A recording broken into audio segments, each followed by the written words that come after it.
Namaste, Sat Sri Akal and Adab. Welcome once again to another episode of One on One with Mr. Bond. Today's guest is going to be Sandeep Jain, Fund Manager for Motilal Oswal Financial Services. There are a lot of myths around the financial sector.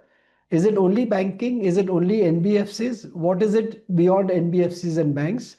We'll discuss a lot of matters as far as financial sector is concerned. And of course, I will pick his brain in terms of what is happening globally also in the current scenario, the fragility of the global markets, and how is it going to impact the Indian markets also. Welcome, Sandeep. Thank you. Thanks, Sunil.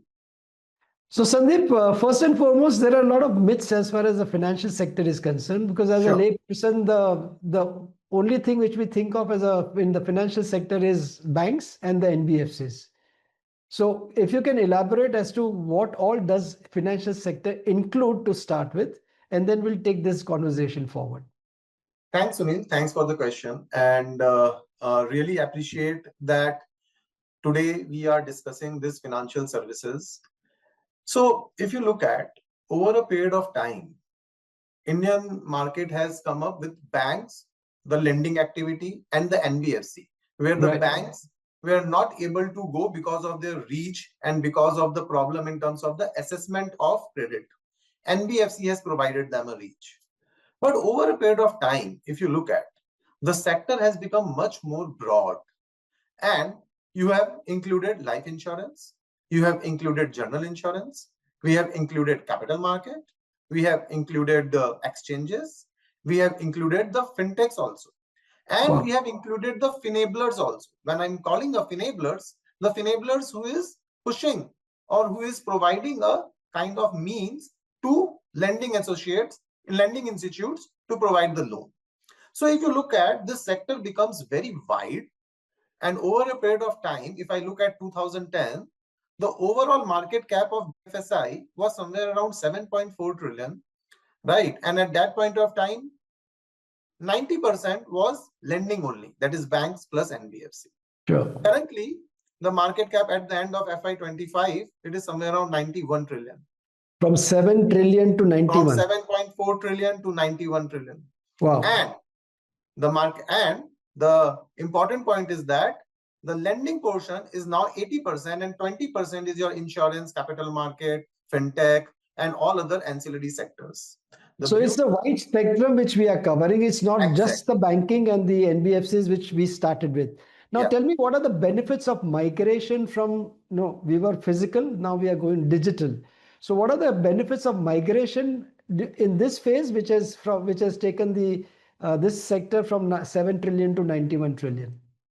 So if you look at banking services at every point of time, the digital infrastructure, the formalization of the economy, and the cross-selling from those customers from the loan to the investment product has increased the non-lending institution in India. So your UPI, the digital infrastructure, the payment and the money. Game changer is for India. Game changer, very big game changer. So money in a hand of a client and money in a bank of a client makes a huge lot of difference. Absolutely. Money in the bank of a client can lead to several cross-sell of insurance product, cross-sell of mutual fund product, cross-sell of other investment product. And that has led to rise of the non-lending in the last 10-15 years to 20% compared to this sector was denominated by only lending sectors. So basically the Dhanjan Yojana, that also plus the UPI, plus the Aadhaar linked banks, banking accounts, etc. All this must have brought a lot of customers which were in the unorganized sector and back into the organized sector. And that is what has given the thrust to this banking and financial sector. Not only that, Sunil, also if you look at the GST and e-way bill, that has led to formalization of the micro and small unit or SME sector in India. Another enabler also. Another enabler also, precisely, right? Not only that, gone are the days when your income tax returns and all used to, file physically. Now everything happens on digitally. So banks have an income record also. Correct. You have created a kind of ecosystem, and that one ecosystem is helping another ecosystem to grow. So now this what I can understand is a multi-theme. It's not just one theme, there's a multi-theme, and that's what gives you the scalability, innovation possibility, and even opportunities in that segment. So if you can just elaborate a little bit on that. Correct. So see, each and every sector in BFSI has a different types of revenue driver. For Right. example, banks and NBFC has a different revenue driver than the capital market. Insurance has a different revenue driver than compared to your exchanges, Correct. right? So this sector provides a diversity among itself. Like for banks and NBFC, the credit growth and interest rate scenario is much more kind of revenue driver.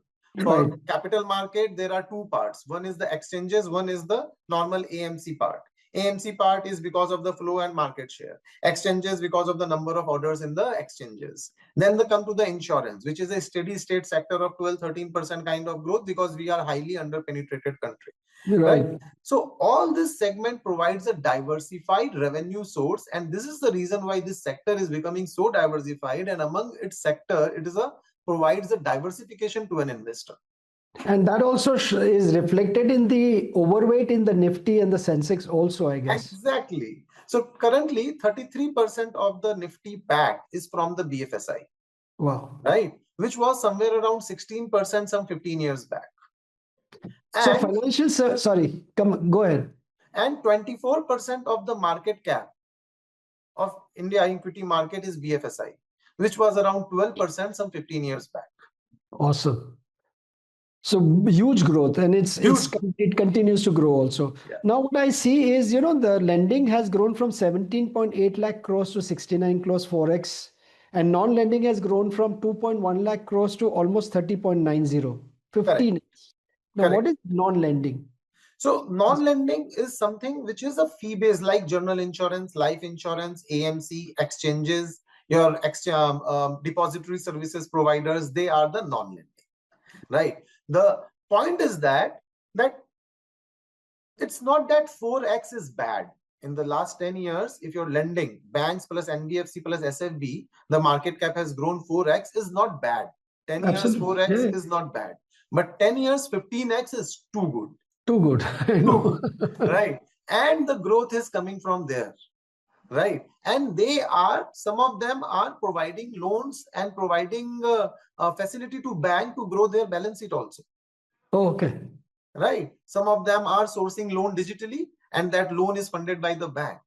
Correct. Right. So this is non-lending, and that one is lending. Lending means somebody who is providing money to borrower. And non-lending means somebody who is doing a financial product selling or helping a financial product selling who is not using his capital to grow. A fee-based income kind of approach. Correct.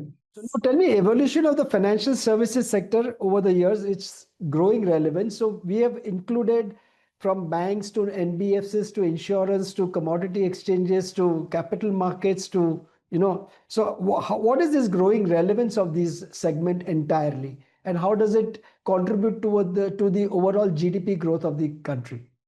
Correct. So if you look at any sector which you will choose, right, the sector growth and the driver of sector growth should be higher than the nominal GDP growth, right? If you divide our country into the three parts, first part is FY1 to FY11, second part is FY11 to FY23, and the third part which is currently going on FY23 to FY25, right? The nominal GDP growth, all the banking or all the NBFC parameter, mutual fund AUM parameter, exchange rate or life insurance premium or general insurance premium is growing better than the nominal GDP growth, right? Okay. That is one of the things. And second, if you look at the size of economy in which we have, right, our per capita GDP has increased quite phenomenally in last 5-7 years. Generally, cross-sell of product happens when your per capita GDP increases. Right. So in 2010, 2009, we were somewhere around less than $1,000 or around $1,000 per capita GDP. Currently, 4 trillion size is going to be there. Our GDP with 140 crore plus population, our per capita GDP has increased a lot. That is reflected in the SIP flows also. That is reflected in SIP flows. And that is reflecting in your higher taking an insurance also. Correct. The guy who wants to have a better health coverage will take insurance premium higher, the growth in insurance premium will increase. Then the term insurance premium will increase. So all these things, the one thing is leading to another thing. This is the beauty of this sector. Absolutely. Now, if you compare it with the global parameters, we are still under penetrated. Now, how will we increase that penetration? Number one, as a question, and all these, GST formalization, the Aadhaar card, connection of with your banking accounts, etc., Jan Dhan Yojana, all this has helped in terms of formalization from the non-formal segments. So, where do we stand in terms of the global peers, and what is our growth trajectory from here to the next decade or so? Sure. In all the segment, whether it is a lending, insurance, or AUM to GDP, we are under penetrated compared to the global economy and all, right? And 10 years back, we were further under penetrated kind of. So generally, a inflection point happens. What is that inflection point? A inflection point when your per capita GDP increases more than $2,200, $2,500, and then the inflection point happens in terms of the premiumization, which we have seen in the kind of cars, that premiumization is increasing, which we have seen in the case of many of the FMCG products where the premiumization is increasing. Similarly, these are the product. So these are the product which is somewhere kind of discretionary, like somebody who wants to increase his insurance coverage, but he wants to increase, he doesn't have that kind of money, but increase in per capita GDP will let the increase in overall penetration of the general insurance and life insurance. So what I feel, we are currently at an inflection point. And from there is this inflection point, you will see the penetration is going to slowly and steadily will increase. So India, being a vast country, being one of the highest population in the world, it takes time, and it's a very diversified, it is a very kind of diversity in unity, what we call, right? And our heart of India stays in the rural India kind of. To reach of the product, you require more players, and that is the reason number of players are also increasing, because the reach, you have to reach to those customers and to provide them insurance so that the penetration can increase, so that the mutual fund AUM can increase and all, and that is what is happening. So just for the viewers, knowledge, we are at 15% in the mutual fund in terms of the penetration of the global as a percentage of GDP. US is at 80% and global it is 74%. We have a long way to go, and the growth trajectory can be really humongous in terms of opportunities. Yeah. Now tell me, valuation wise. Sure. First of all, let's talk about the quality of the assets of the banks and the NBFCs, and then we'll talk about the valuation. Sure. So if you look at the quality of the banks or NBFC in terms of what we call as a GNPA, NNPA, and provision coverage ratio, we currently are among the lowest. You can elaborate on what is GNPA. Sure. So for the viewers, GNPA is a gross NPA. Say suppose a bank has given a loan to somebody, and if he has not paid his EMI within 90 days, after 90 days, bank has to classify that loan as a gross NPA. Right? Okay. And then bank has to provide some provision on it, right? And deducting that provision, then it classifies as a net NPA. Okay. Okay. So what we call the provision coverage ratio is bank how much is provided on the gross NPA is called provision coverage ratio. And what we have seen is over a period of last 10 years, we are amongst our balance sheet of the Indian banking system is quite superbly placed in terms of the lowest level of GNPA ratio, NNPA ratio, and provision coverage ratio. Compared to the global peers. Compared to the global peers and compared to the own history. Okay. Rather than global peers, I will say compared to the own last 10 history. Okay. History. Right. So I'll say from the last 10 years history, the GNPA ratio, NNPA ratio, and PCR is quite good for the Indian banking system, which provides a kind of belief that this ratio and the balance sheet is in the good hands, and capital position is good, and there is no more shocks in terms of the asset quality can come kind of, right?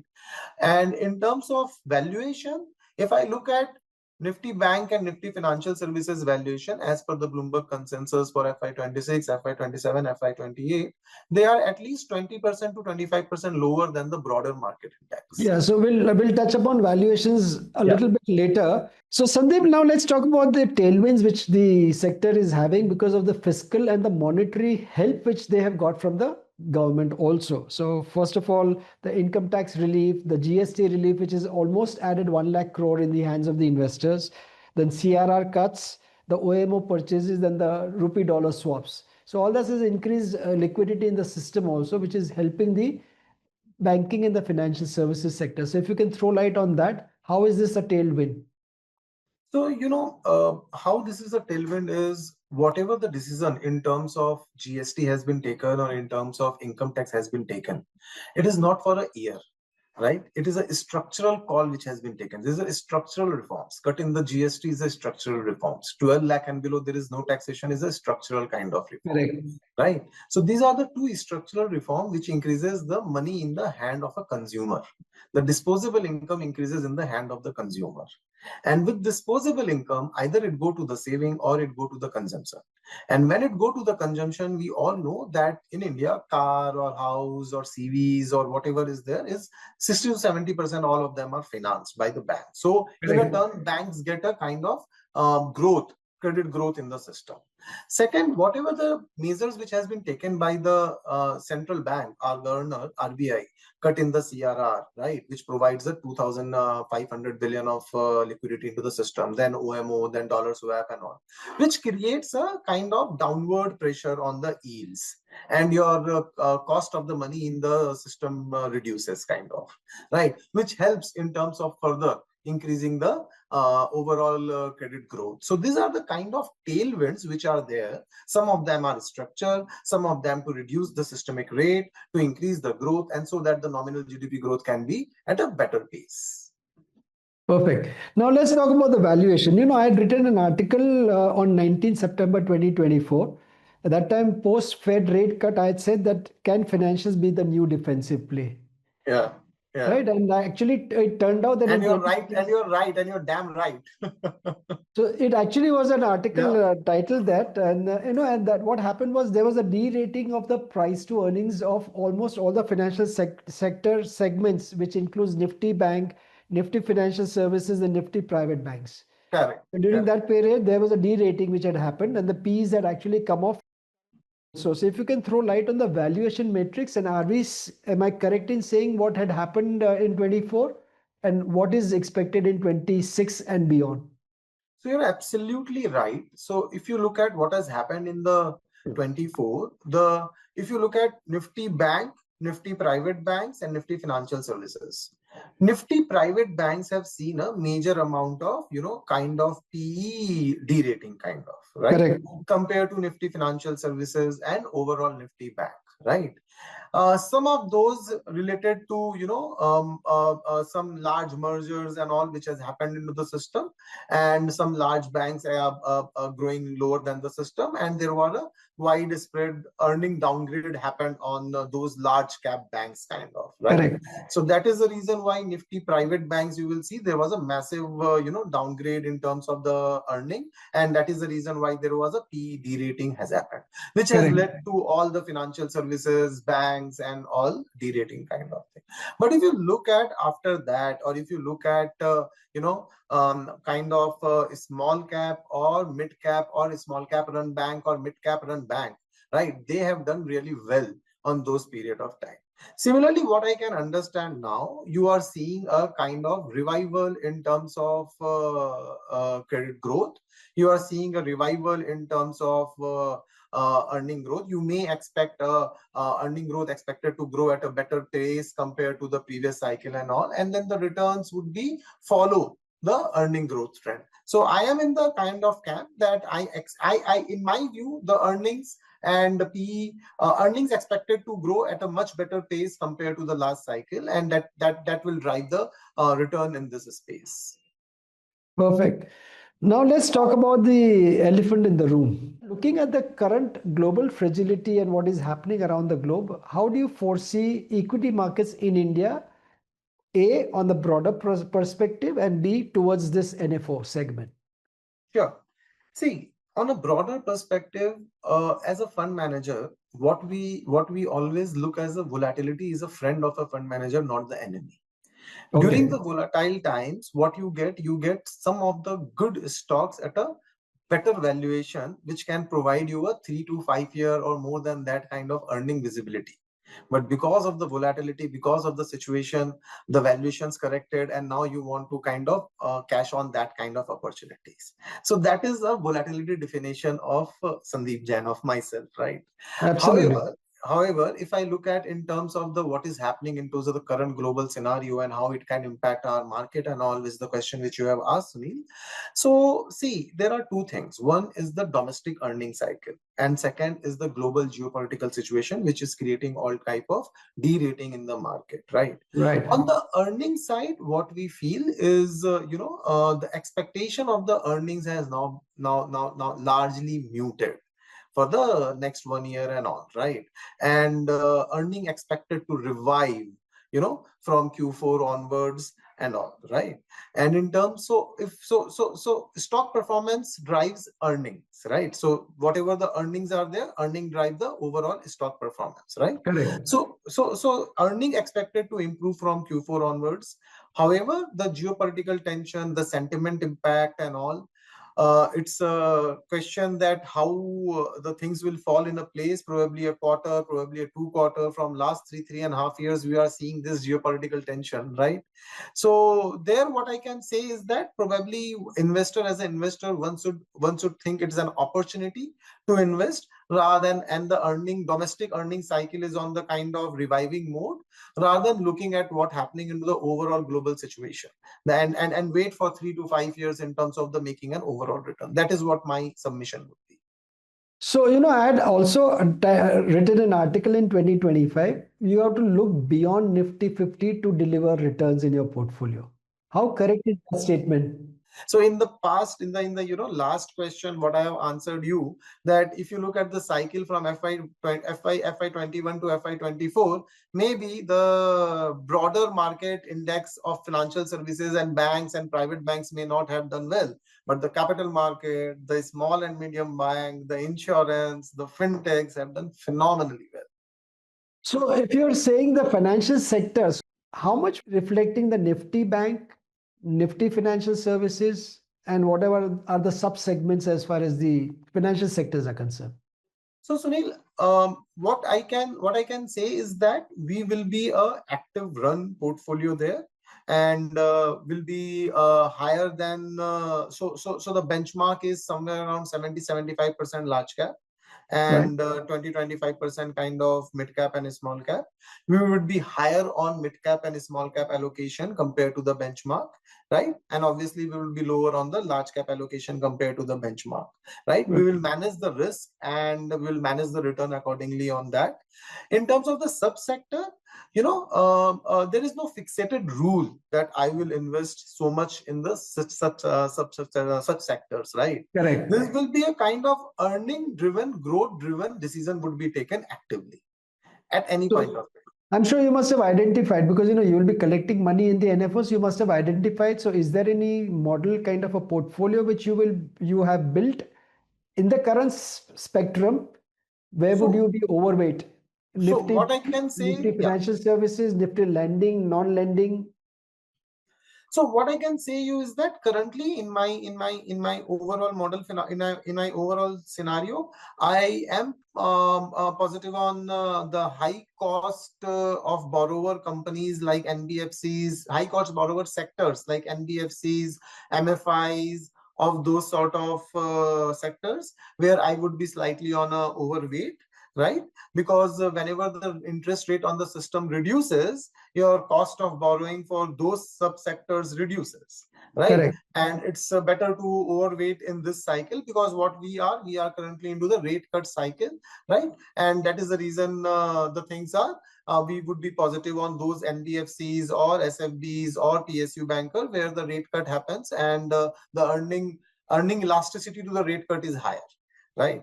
So that I can tell you that we will be overweight slightly on those sectors as of now. Currently, it looks like. Perfect. Thank you so much, Sandeep. It was really a pleasure talking to you. And Yeah, I'm sure Motilal Oswal will do a great job as usual. According to me, it is the right time because one of the segments where we had identified to invest was the banking and financial segment. As I said, absolutely. beyond Nifty 50. So, Yeah, banking and financial was one of those shortlisted as far as I was concerned. That's my personal view. But you sure. have given me confidence in terms of going aggressive in that segment after our conversation. Thank you so much. Thank you. Thank you so much, Sunil. Thank you for having me here. It was a nice talking with you.